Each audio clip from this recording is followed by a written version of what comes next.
Bienvenue dans votre émission Tech Watch, où nous vous apportons les dernières nouvelles du monde de la technologie, de l'informatique et de la haute technologie pour le 22 mars 2025. Accrochez-vous, car nous avons des informations passionnantes à partager avec vous aujourd'hui. Commençons par des nouvelles marquantes.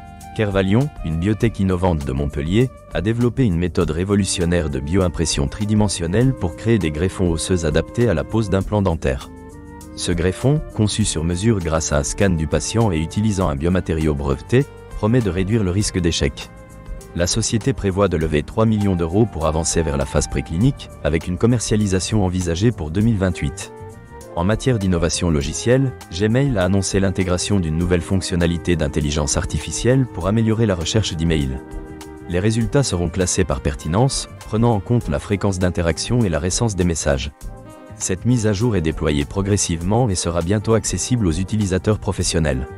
Le journal italien Il Foglio a lancé une édition entièrement rédigée par une intelligence artificielle, une première mondiale.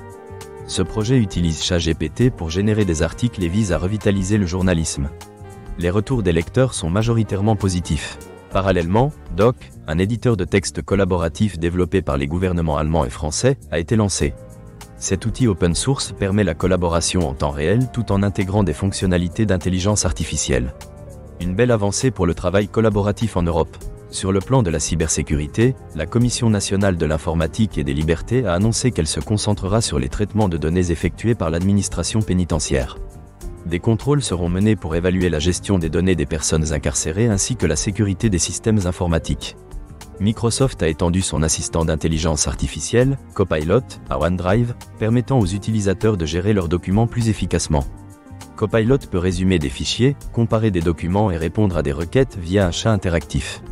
Certaines limitations existent, comme le nombre de documents pouvant être comparés simultanément.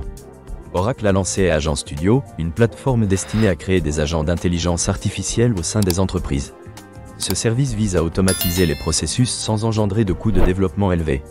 En matière de développement logiciel, Oracle a présenté des améliorations à venir pour Java, avec l'objectif d'optimiser les performances. Ces nouvelles fonctionnalités devraient être intégrées dans le JDK 25, prévu pour septembre. Un autre sujet d'actualité est le rapport Gender Scan 2025, qui met en lumière la stagnation du nombre de femmes diplômées dans le secteur numérique. Le rapport souligne que 56% des étudiantes se sentent découragées par le sexisme dans ce domaine. Des initiatives de sensibilisation et de mentorat sont mises en place pour encourager les jeunes femmes à embrasser des carrières technologiques. Le salon TechInnov, prévu pour le 27 mars 2025, promet d'être un événement majeur, réunissant start-up, investisseurs et partenaires autour de l'innovation technologique. Des lauréats seront sélectionnés pour leurs solutions en lien avec les objectifs de la France pour 2030. Avec l'essor des modèles de langage, l'importance des benchmarks pour évaluer leurs performances devient cruciale. Ces tests mesurent la précision et la fiabilité des modèles, mais il est essentiel de les interpréter avec prudence. Viam a récemment corrigé une vulnérabilité critique dans son produit backup et réplication. Les utilisateurs sont invités à effectuer la mise à jour pour assurer leur sécurité. Les augmentations de prix imposées par Broadcom sur les licences VMware incitent les entreprises à réévaluer leurs options de virtualisation. Malgré plusieurs alternatives, aucune ne semble égaler les performances de VMware. Verge.io se positionne comme une alternative prometteuse à VMware avec sa solution de virtualisation de réseau intégré. Elle combine toutes les fonctions de virtualisation dans une base de code unique. BNP Paribas a déployé un cloud privé avec IBM pour soutenir ses projets d'intelligence artificielle, identifiant plusieurs cas d'usage d'intelligence artificielle. La ministre Clara Chapaz a exprimé un optimisme concernant l'extension du label SecNum Cloud au niveau européen, ce qui est essentiel pour garantir la sécurité des données sensibles. Nvidia a dévoilé une feuille de route ambitieuse pour ses futures puces et systèmes jusqu'en 2028. Ces modèles visent à améliorer la performance tout en abordant les préoccupations liées à la consommation d'énergie. Merci de votre attention et rendez-vous demain pour plus d'actualités passionnantes dans le monde de la technologie.